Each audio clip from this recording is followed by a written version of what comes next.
Stories about your time at death row. How long after the breakup at the hit squad initially did you find yourself going to death row, and how did you land at death row?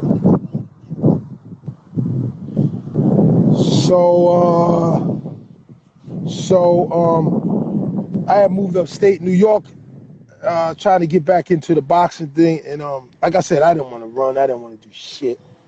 I had this 8-acre house upstairs in Monticello, and Red Man would come up there. I just wasn't motivated. And I went to death row, and Dr. Dre called me and said he's doing this new situation, which I didn't know that he had a situation that already shook that he didn't trust, but he knew I was a little, he knew I was pretty gun-ho, so he's like, fuck it, let me bring him through. Let's see what happens. So Sam Snead was there first, and then Sam Snead said, yeah, bring Solo. He discovered, so I'm in there. I got my situation. Sam got his situation. And I remember everything I would tell Sam. Sam didn't really want to listen. I kept saying, don't go to the meeting, man. Like, leave that shit alone. And he didn't want to, he was on his own now. So he had to find out on his own. And then they jumped him. And at that time I had already, one thing about me, I could read body language. See, that's what I say. A lot of my attributes came from boxing. I could read body language. I could tell what's going to happen just by how people are talking. I could feel that shit. And, I knew it was going to be a situation not because, and I'm going to tell you what it was. It wasn't because he didn't do nothing and he was with Dre. It was because you have all these males, not men, all these males in here trying to prove themselves and get power. That's always going to be a problem. So you got all of these guys. You got the Dog Pound. You got Snoop. Remember Snoop. He's got to put a face on. I'm a Crip. He got to put a face on. Everybody got to put a face on. Dre's gone. That's a different game. They got to have a pissing contest to find out who's who. Real men don't do that. Guys that are just figuring it out, they got to find out who's the baddest motherfucker in the room. So I already knew it was what it was because I was already, I was trained in this fucking field. I knew it. It's like throwing me in a bride patch and I'm fucking Brer Rabbit. I just knew it. So I got on the plane and packed my shit, and my guys were like, where you going? Man, get the fuck out of here. This shit ain't working no more. These niggas gonna kill each other. I told them. Nobody would believe me. So and I told Tupac, the last time I seen him, I hugged him. I said, don't go to that fight. I know Mike personally. He gonna kill this boy. Don't even go. He ain't listen. He took his ass over there anyway. So yeah, and then, but me and Dre was close. When Dre left, I knew it was over because I knew Suge did not understand sonically. He didn't, see, music is sonic. You have to understand sonically. What works sonically? It has to be sonically correct for it to mesh. If it doesn't work sonically, you could be the biggest motherfucker in the room. Nothing's gonna happen. This is not the WWF. This is music. So even though he was geared up to be the WWF in the Road Warrior movie, this is not that. Dr. Dre didn't get there doing that. He hearing the music, playing Tony Brown, Richie, everybody making music. Play. I'm gonna EQ it. I know how to get the frequency where it needs to go. That's what it was about at Death Row for us. And then when Dr. Dre makes the sound, we bring in the we create the magic. Okay, yo, come bring Huggy Bear. Bring the Curtis Mayfield samples in. Let's try some. All right, let's go. That's what it was for us. Right. You know what I'm saying? We were supposed to do that for Rage and everybody else because Rage wanted that sound from Wolf Ticket. She wanted it. She was like, can I have it? I was like, all right, we're gonna get with you. She was going with Neckbone at the time. And Daz was another dope fucking producer, man. He wasn't really as black exploitation as me and Sam was, but he had some shit. You could just tell Daz was ahead of himself. And Corrupt too, just the way Corrupt was rhyme. I didn't want to, after I got on that record with Corrupt and I heard the way he was like, can you see me? I knew it. I didn't want to, I was like, okay, I see where this is going. Let them have their run because they got to feed their families. I knew I was older than them. So let me chill. Let them do their thing, man. I had my turn. This is my third fucking time. Let them try their shit. Let them do their shit. And let me aid them in that. And then if there's something left over and it's cool, then we'll go. But I didn't trust Suge. Anyway, I knew because I kept saying to myself, how's this guy gonna act when all this money comes? And I knew black people don't come from no damn money. I knew it. I was like, yo, he's gonna bug them, and he did. It was too much. It was too much too soon. He didn't. And it's not his fault. It's a shame because it was too much. Because let me say this for him too. Suge wasn't a bad dude neither, man. He wasn't always a bad dude. There was a lot of times Suge got up out of his house early in the morning, go take care of somebody so they don't get evicted. You know, I want to say that too. It wasn't all bad. Suge was just, you know, us as a black culture, he didn't have the power. And it's just like I say to Paris and Eric too, when they didn't have it neither, and they made the mistakes with the money. If they would have had money at 6 years old to be like most rich people, you know, of another culture, they understand money because they have been around it. They've been around it so long. They understand it. We just jumped into the game. We have nothing. We have nothing. None of our generation have nothing. All of a sudden, we get all this money. You think we're going to get it right the first time? Right. It's not right.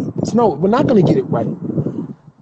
So yeah, that bothered me because I kept thinking about that too, and I would see the parallel of it and how big it was in the press, and I was like, damn, this guy was taking care of people. People were losing their house, and he would get up out there his bed at 6 o'clock in the morning to go pay people's so they don't get in the street. Was he all that bad? No.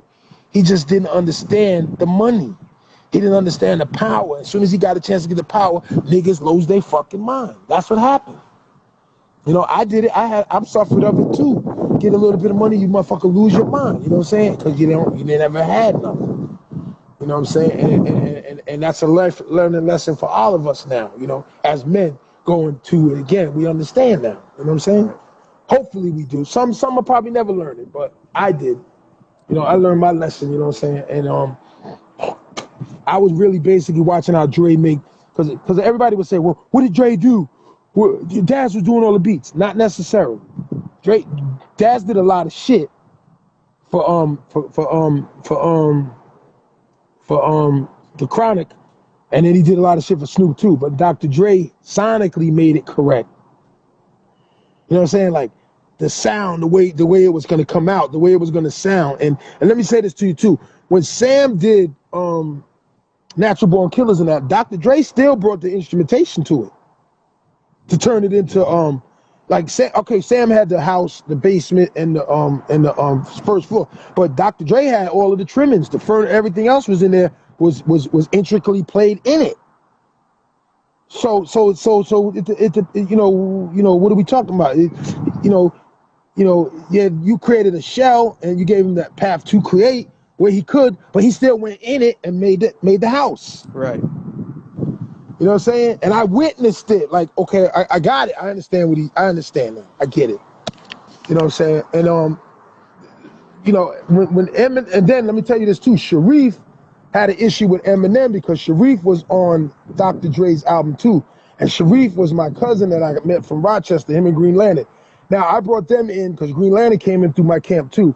And when Sharif was there, Sharif was always so ahead of the rap shit. He was like a red man. He was just way ahead of the rap, but he was like tough guy like me. The motherfucker could have been in the UFC. So he's in death row too. He's the one that got the shit going with Sam Snead and them because he's in the fucking studio yelling New York.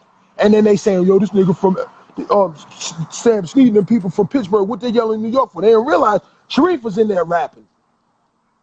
Now, they ran up on Sharif. Now, listen, they would have had problems with Sharif, though, because Sharif could fight. So Sharif just came to my camp, and then I told him, I said, you know, don't get him. And then Sam got into some shit, see? But it wasn't Sam that initially started that. It was Sharif that started that. And then Sharif, I went and put him in Planet Asia's camp. He's with the Durag Dynasty now. Okay. You know?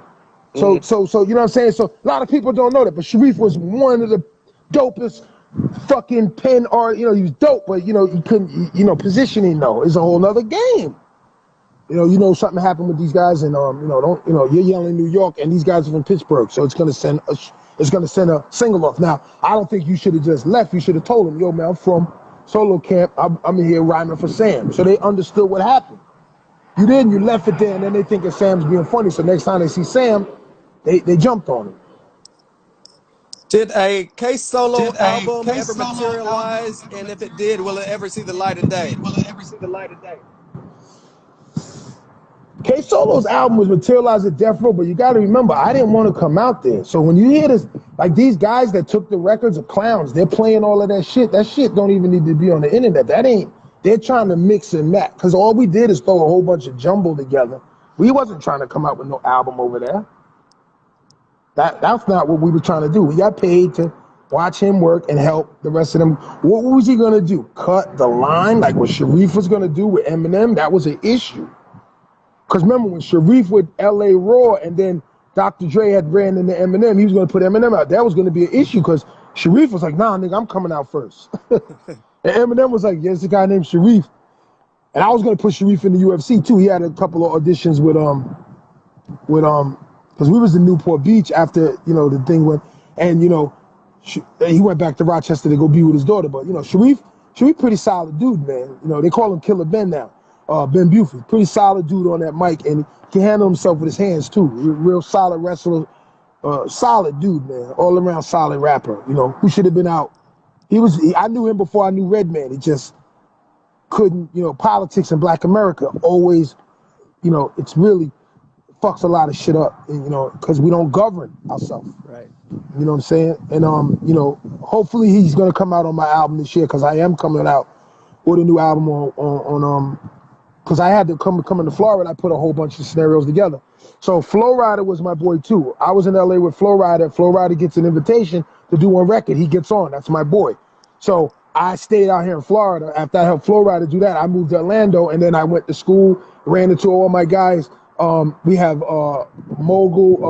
media moguls are coming out. All my guys from the, you know, marketing and doing some real great things. And now, now we could do an album. I got Sam, I got Black Nails, I got Ratwalla, I got all of these guys working on some great music. Sam Sneed, Green Lantern, DJ Scratch, everybody's working. And yeah, we're gonna come out again. But my whole thing was, I wasn't gonna do that unless it was gonna, you know, it gave me the ground to do it. I wasn't gonna force it. Right. It had to make itself known that it was gonna happen. Then I can do that, because yeah, I can rap. You know, remember I trained Redman. When I would hear Redman, I would say, no, let's just freestyle on these beats. Let's just freestyle, and then we would just freestyle and make records just off of the head. Then Redman would write. You know what I'm saying? Like, he would hear his pocket, and then he would go in and write. I say, better, right? He'd be like, yeah.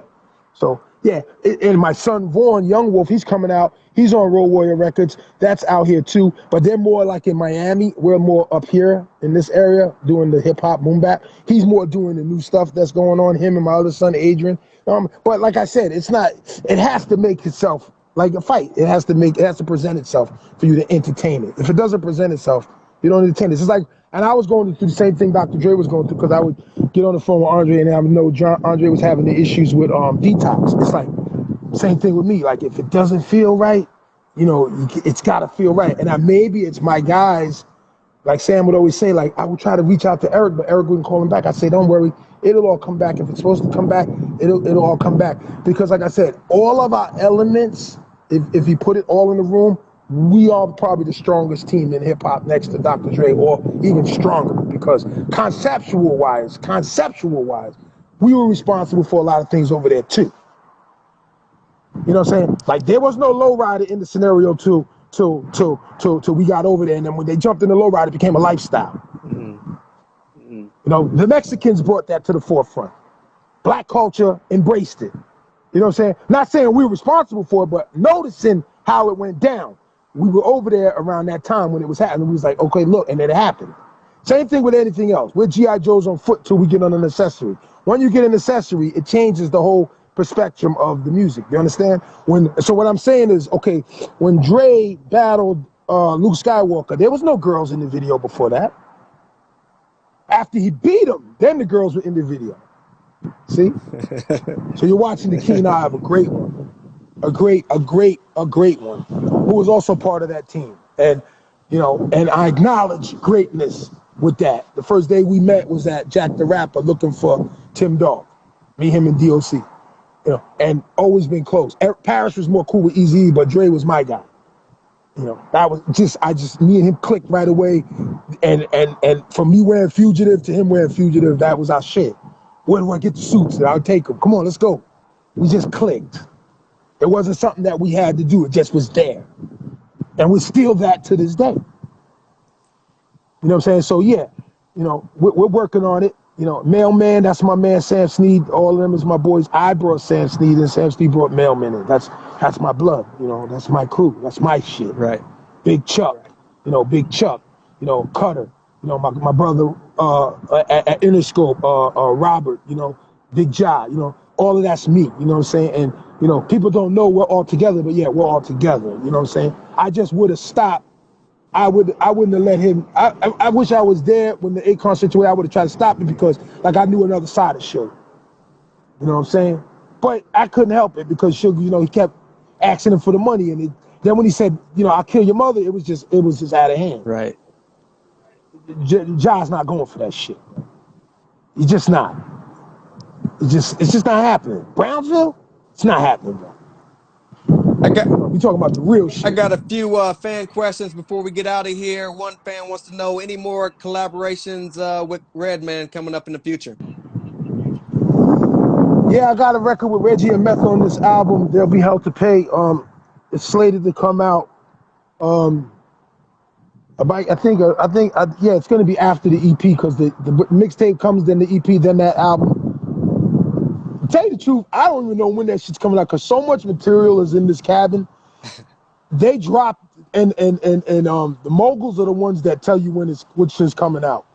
But it's there. It's gonna be there.